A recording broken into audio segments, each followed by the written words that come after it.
That's right. You can get started canning today with some items you may already have in your kitchen. So let's get your feet wet, canning just 1 jar of tomatoes. Coming up next.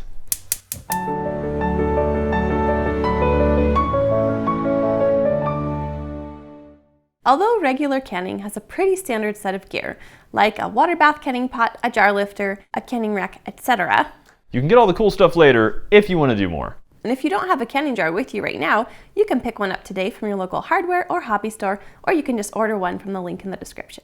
Here's what you need. A ball canning jar, 1 pint or smaller, with a new lid. Make sure they're both clean and undamaged. You'll also need a stock pot with a lid, a washcloth, a tape measure or ruler, a clean chopstick or plastic knife, a silicone oven mitt, a second, smaller pot, a large bowl, a slotted spoon, a tablespoon measuring spoon, a small kitchen knife or paring knife, and a ladle.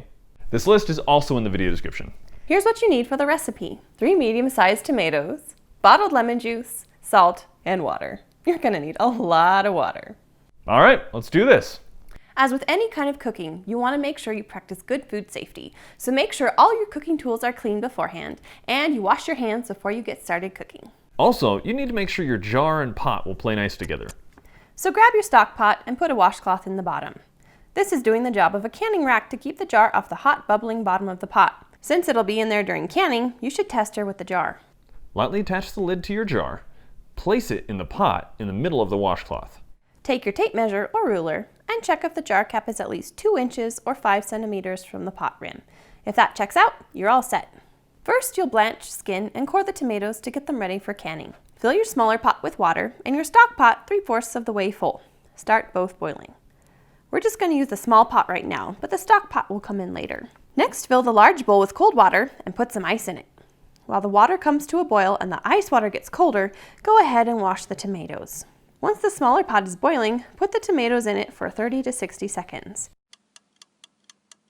Then quickly take them out with a slotted spoon and place them in the ice water for 60 seconds. This will loosen the skin. Keep the blanching water boiling. You'll need it again soon. Core each tomato, peel off the skin, and cut them into quarters. Next, take your canning jar and heat it in your microwave for about 3 minutes. Your jar will need to be hot so it won't crack during the canning process. Remember, hot water, hot jars. Pour in 1 tablespoon of bottled lemon juice. You can also add an optional 1/2 teaspoon of salt for seasoning. Pack the tomato quarters into the hot jar up to 1/2 inch from the lip. This is called headspace. If all the pieces don't fit in, don't worry, just put them in the fridge to eat them later. Now, ladle hot water into the jar, up to 1/2 inch from the lip of the jar.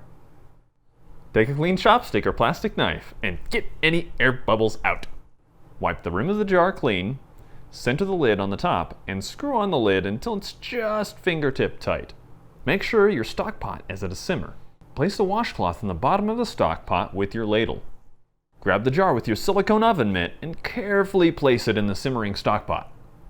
Make sure you have a really good grip on the jar before lifting it into the pot. Then gently pour in the rest of the hot water from the small pot and add more water as needed until the hot water level is 1 inch above the jar lid. Bring the stock pot back to a simmer and then set a timer for 40 minutes. Or longer, depending on your altitude. 13 minutes later. Once that's done, turn off the heat and let the water sit for 5 minutes. Then ladle out as much water as possible into the small pot and lift the jar out with your silicone oven mitt.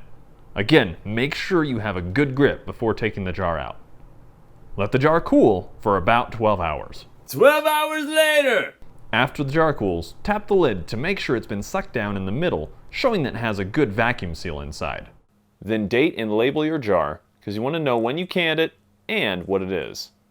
And that's it! You did it!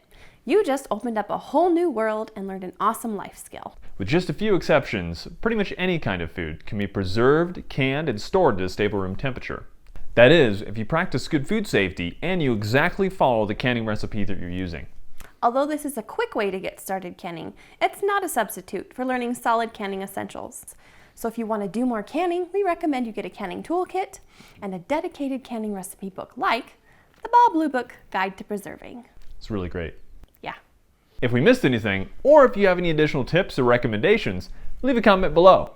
Also, don't forget to like, follow, subscribe, and support us. We want everyone to enjoy canning and have better food security. Thanks so much for watching.